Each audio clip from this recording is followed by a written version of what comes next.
Welcome to Would I Lie to You, the show with barefaced lies and well-masked truths. On David Mitchell's team tonight, a comedian and writer back for more, it's Sarah Pascoe. And from Slow Horses, and this is gonna hurt, it's actor Kadeef Kirwan. On Lee Mack's team tonight, YouTuber turned sitcom star from Things You Should Have Done, it's Lucia Keskin. And he's the Bard of Salford, it's the one and only John Cooper Clarke. We begin with round one, Home Truths, where our panellists read out a statement from the card in front of them. To make things harder, they've never seen the card before. They have no idea what they'll be faced with. It's up to the opposing team to sort the fact from the fiction. Sarah is first tonight. I recently booked a sleep consultant, but stood them down when they told me what they were planning to do. Oh, right. Lee's interesting. How long have you had problems sleeping? It isn't actually for me. Oh. I have two small children. Right, they're not that big, surely. Is that not right? It's not a sleep consultant you need to see, it's a paediatrician. There's a huge industry now of sleep experts, because babies aren't born knowing how to sleep. Sorry? Yeah? So they will go to sleep for short periods, but they wake up all the time because they don't know how to get themselves back to sleep. Let's give us a picture now. How often were they waking up on a typical night? So, the 7-month-old, and it's not his fault, but he's waking every sleep cycle, which is every 90 minutes. Oh, and the 2-year-old, he will sleep for like 4 or 5 hours, but then he will get up. You're not working tonight, you're on a break. The truth is, it's my birthday.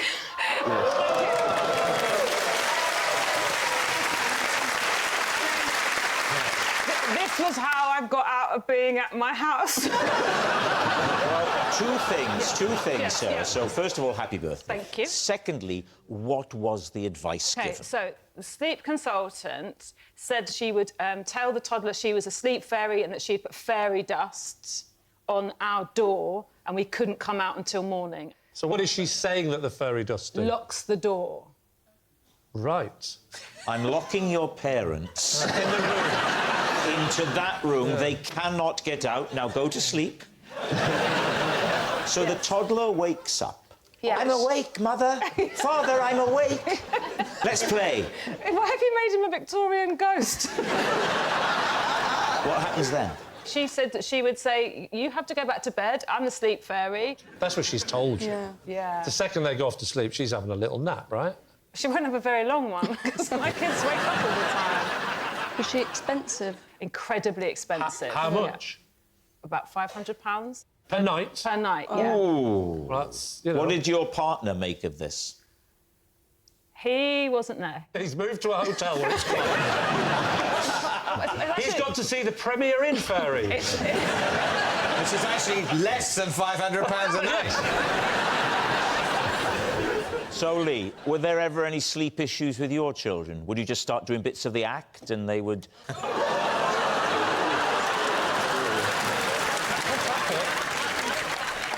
I'm not going to respond to you, Rob, because I find that kind of banter a bit mock the weak. What do you reckon, John? The language of psychology, which I imagine would come into it, surely it'd be wasted on children of that age. So you think it's implausible? Yeah. Lucia, what about you? I think it could be true. You do? Because? Just sounds true. I'm going to go with John. John has lived on this planet for a lot longer than Lucia. He knows the difference. What do you mean? Well, you're younger. What did you think he meant? It could mean that one of you had moved planets, so they'd been on another planet. Obviously, if Lucia is secretly an alien, she thinks she's just been discovered. What are you talking about? How do you know? We are going to go with John, and we are going to say lie. You think it's a lie? OK, so, Sarah, truth or lie? John, it was, of course, true. Next time I'm listening to you. Yes, it's true. Sarah did stand down a sleep consultant. John, you're next. I charge £500 a night to stop the little ones crying. John. I once got fired from an advertising campaign for being too honest about the product. David's team. Oh, OK, well, Good, isn't it? what was the product? It was a brand of gin. And you were approached to be the face of the gin? No, it was. I was approached to write a jingle. A jingle. Yes, indeed, a Yes. gin. Yeah. Do you remember any of the verses? Yeah. I'm going to say it's David Mitchell's gin, because it's got the right amount of syllables.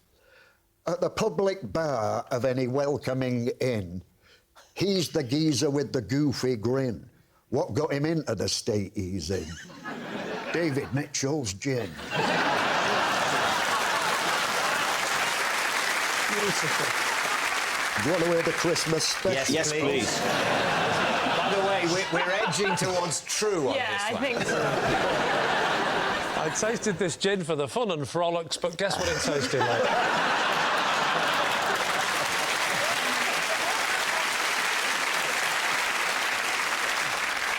Notify your next of kin. Christmas is coming, better get some in. Say goodbye to self-discipline with David Mitchell.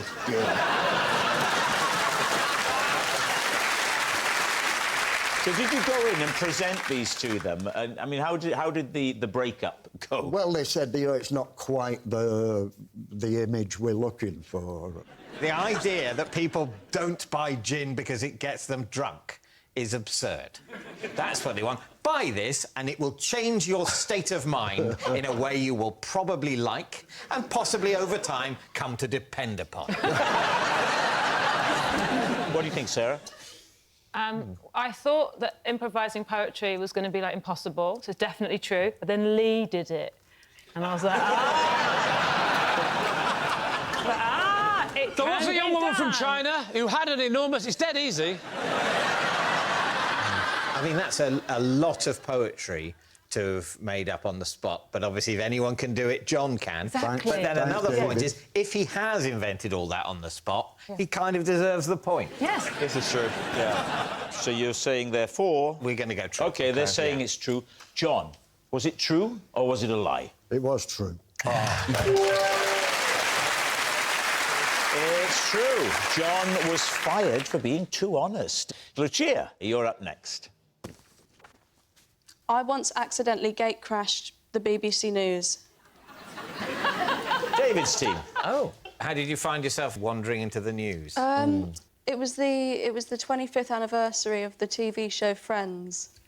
All right. And what's your connection with Friends? You weren't in Friends, were you? No. I did like a video where I created the whole episode. One of your YouTube Yeah. sort of pastiches was and of they Friends. sort of assumed I was a super fan. So you were invited onto the programme? It was on a sort of Skype, Zoom Oh, right. thing. And 5 minutes before we were about to go on, I lost signal, so I called them back, and they were currently in a Brexit negotiation. They were literally They weren't, so negotiating Brexit? That was the segment before. That was yeah. what they were talking about. So I phoned them back, and then I get a text from my friend saying, your face has just come up on the screen on the BBC News that you're calling the news. Went, you know, over the interview, and there my face pops up. And your friend texts you to say that? Well, my mum, upstairs. You said it was your friend, it was your mum. No, it was my mum. You can be friends with your mum, yeah. Yes, I know, I it's know an that, odd but way it's- to refer I'm to your friends mum. with your mum. Yeah. What? What's wrong being wrong? I like your mum and I'm a friend of your mum. What do you think I meant? Yeah, something wrong with you, Rob. So your God, mum... you sleep with a woman once and it's a problem. Get over it.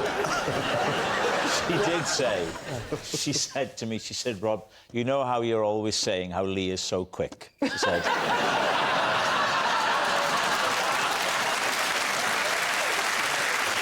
Well, what do we think then? Kadif? I feel it would happen to You. I want it to be true Yeah. so much that I'm going to say it's true. Yeah. Well, I think we think it's true. Yeah. Right, Lucia. Was it true or was it a lie? It was true. It's true. And you're going to love this. Here is proof of this awkward and unexpected moment. They will open the withdrawal agreement. Maybe there is some hope for cosmetic changes. And obviously, I will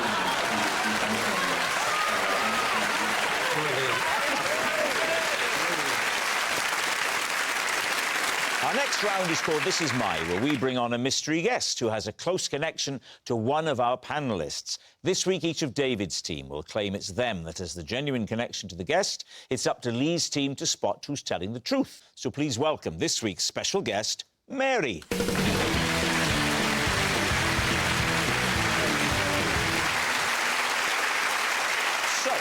Khadif, what is Mary to you? This is Mary. When I pretended to deliver a baby, she actually passed out. Right. Sarah, how do you know Mary? This is Mary. As a schoolgirl, I thought that my magical powers had made her fall into a lake. Finally, David, what is your relationship with Mary? This is Mary, and I was responsible for breaking one part of her ankle, and you, Lee, were responsible for breaking another. So there we have it. Khadif's fainting friend, Sarah's soggy sidekick, or David's pained pal. Lee's team, where will you start? David, we said we'd never speak of that night. OK, where do we want to start? Khadif? Yeah. Right. Why were you pretending to deliver a baby? Because I'm an actor and I was acting. And where... Which drama school are you at? I went to the Royal Central School of Speech and Drama. Right. They turned me down, Central. Ah, how come? What did you sing? No,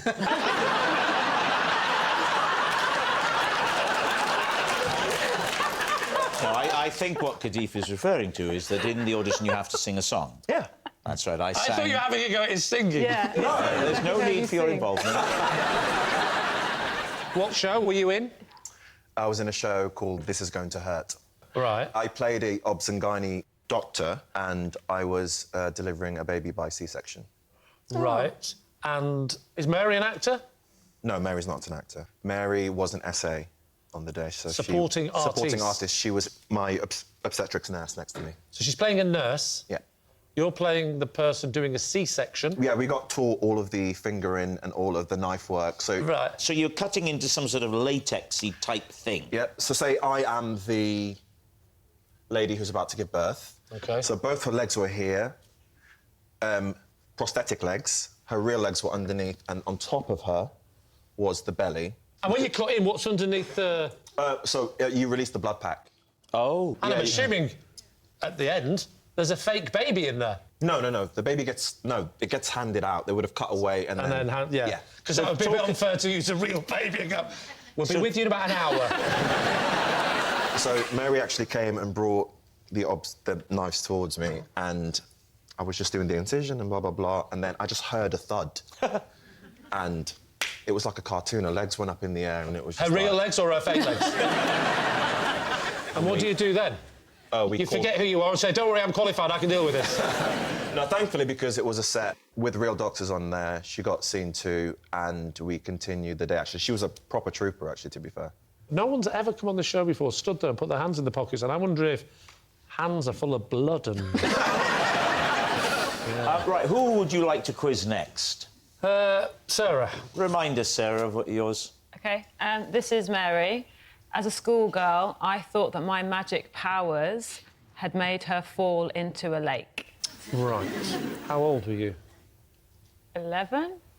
And she was in your class? She was your friend? No, Mary, Miss Cooper to me, obviously looks amazing, but she was my teacher. Mary, you look very young.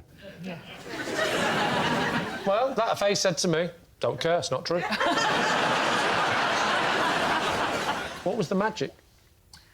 Well, I'd written a story Right. where Miss Cooper was humiliated in front of the entire school on a school trip by falling into a lake. You wrote the story as part of a lesson or in home time? As kind of revenge. Why? I was in the first year at secondary school and Miss Cooper accused me of cheating and I wasn't cheating and I was outraged. Whoa, let's get to the bottom of this story. Yeah, thank you. Because already just the way you said it, when you went, she accused me of cheating, but I wasn't cheating. I wasn't. We're all thinking, you were cheating, weren't you? No, I wasn't cheating. What were you accused? Don't make me write a little story about you, Lee. Which subject was this? Geography. Geography. Right. Where did you go to school? I went to school in Upminster in Essex. OK. I like the fact you knew it was in Essex. You're good at geography, I'll give you that. How was she humiliated in the story? There was a trip and the entire school was there and she was trying to talk to us about geography. It was the White Cliffs of Dover and she fell. She just, whoa! And then everyone's laughing and pointing at her and she comes out and she's got, like, weeds in her hair. Just to be clear, this is all in the story? Yeah. So what happened in real life that made you think you'd done it? Exactly that. We had a school trip and a very similar thing happened. Some details were different, Right. but... Did she fall into water? Yeah, like a reservoir. Reservoir? Yeah. And you then feel... I either thought God was real... Yeah. ...or I thought I had magic powers. But she never knew that you'd written the story. I did have to apologise to her... After this event? Months later, yeah. How did that conversation go? I don't think she believed me that it was my story that did it. Well, that's true. I think she may have been right. If you didn't like her, Yeah. why were you telling her? It was just low level, like, watch yourself. Like, this is the kind of thing that can happen if you accuse people of things. OK. David, remind us of your relationship. This is Mary, and I was responsible for breaking one part of her ankle. Oh, yeah. And you, Lee, were responsible for breaking another. What the hell are you talking about? Well, Mary was watching this programme on a laptop while she was on a running machine. Right. And then you said something that amused her. No way. I know. And she laughed so much, she fell off the running machine and hurt her ankle. But it wasn't that bad, because it wasn't that funny. So she got back on the running machine, and then I said something that was properly funny. And she fell off again, obviously, and this time it was a much more serious level of injury. What happened when I said something?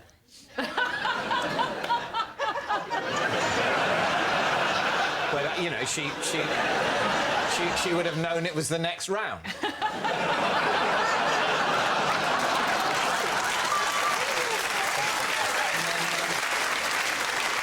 She'd hurt her ankle and she then sought medical treatment, got it x-rayed, and it was broken in 2 places. How do you know her? Did she contact you? I don't know her. I know you don't. You've never even heard of her till about 30 seconds ago. I've heard about this accident through the production. Right. I sent her a card. You didn't? Did, yes. What did you write in this card? Something nice, you know, get well soon, I'm sorry about the breakage. Get well soon, I'm sorry about the breakage. What comes from the heart with you, it just pours out, doesn't it? Right, we need an answer. So, Lee's team. Is Mary Kadif's fainting friend, Sarah's soggy sidekick, or David's pained pal? Let's take them individually. Yeah.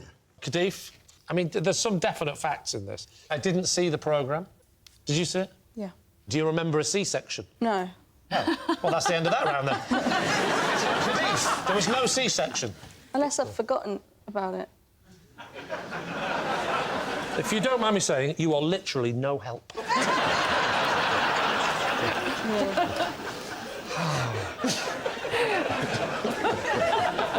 What about Sarah's story? Right, so, the bit that I don't believe about Sarah's story is that she wasn't cheating.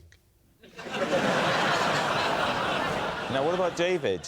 I think Lee would have heard about it. Well, not necessarily. If he'd made somebody laugh. About the broken...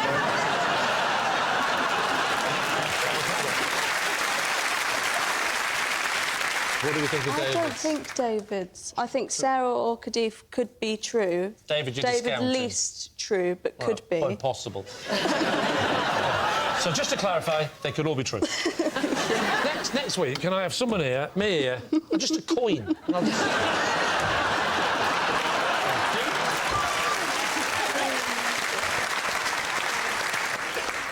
I don't know. I genuinely don't know. No, me It could be all three. I honestly... It can't be all three, can it? Is that...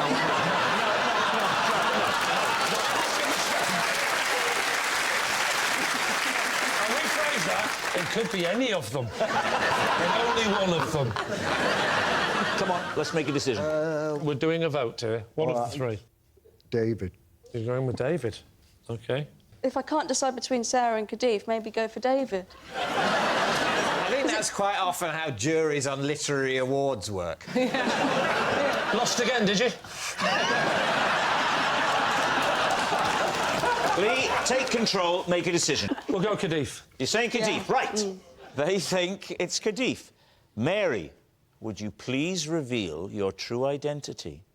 I'm Mary, and David and Lee broke my ankle.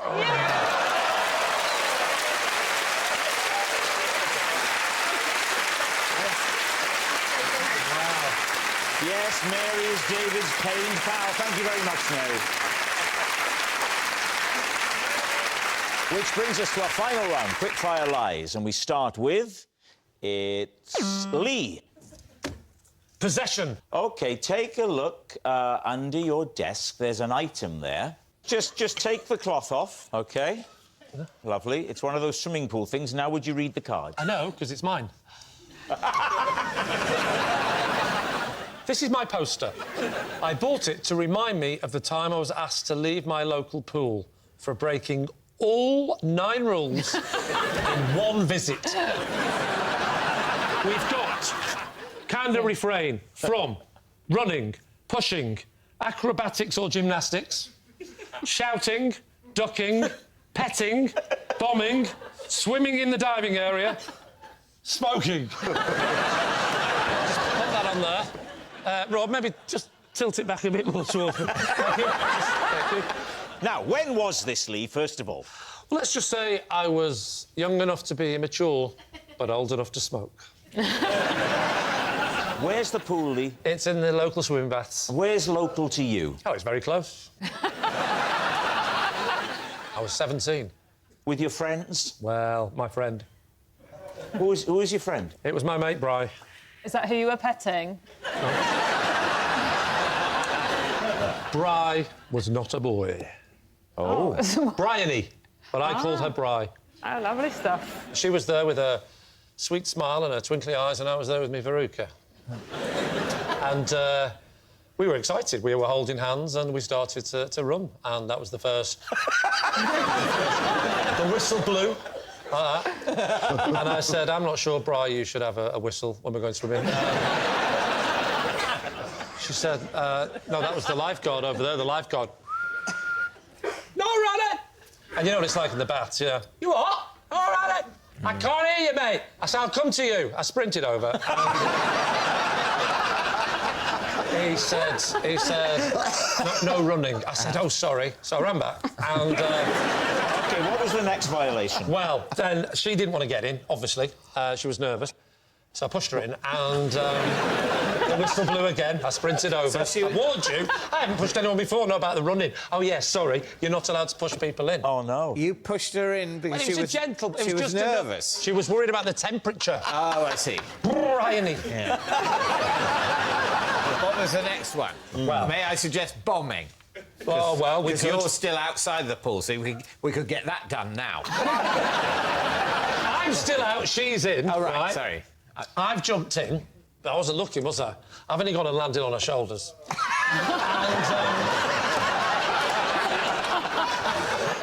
And, whistle. What now? Don't shout! And that's the shouting. You went, there's no acrobatic or gymnastics! I said, I wasn't doing it, I just landed when I jumped in. She's holding on to my ankle, she's not an idiot. I was having this conversation for 2 or 3 minutes before I realised we were in the deep end and she was under the water. And so, yeah. So what happens next? I've got angry with her. I shouldn't have done it, but I just... Oh, like that, and I just dumped her... I basically put her head under the water for a second. Just for a second. Just for a I second. said, hey! She said, no ducking. I said, we're not doing that. I'm wondering how you're going to get, with her in this state, Oh. to petting. I don't know. Maybe a cigarette break would help.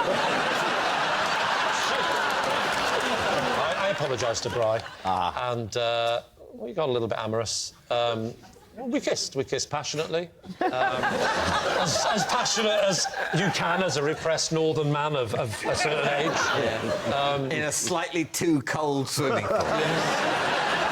Yeah. So I imagine it wasn't long before the whistle sounded. Oh, that was it. No heavy petting. So I said, sorry. And I got out. And that's when I spotted a German dam. And I decided to bomb it. And I joke, I didn't see a German dam, but I did see 3 German people together, and I thought it would be funny if I recreated the film Dam Busters. And I went all over them. How could you tell they were German? How did I tell? Yeah, yes. They were on the far right of the pool.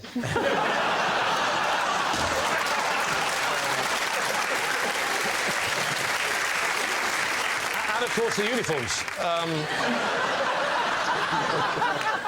And how many have you left to tick off now? Well, because I'd kissed her passionately, Yes. in my weird way, I felt we had consummated the relationship. Yes. So I had a cigarette.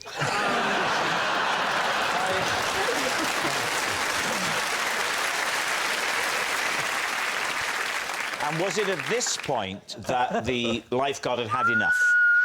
You, Oh, no. get out the pool. No. I just said, I'm sorry, but I only thought that applied to people called Will Patrons. All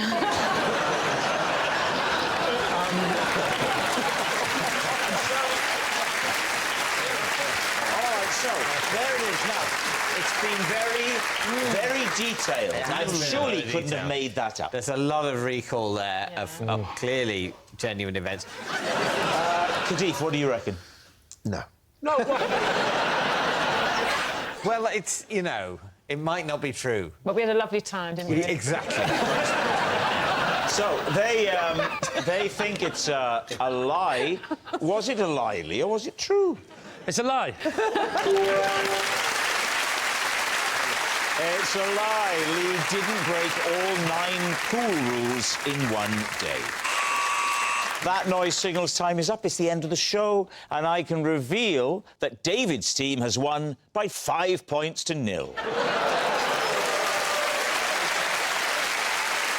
done, guys. Thanks for watching. We'll see you next time. Good night.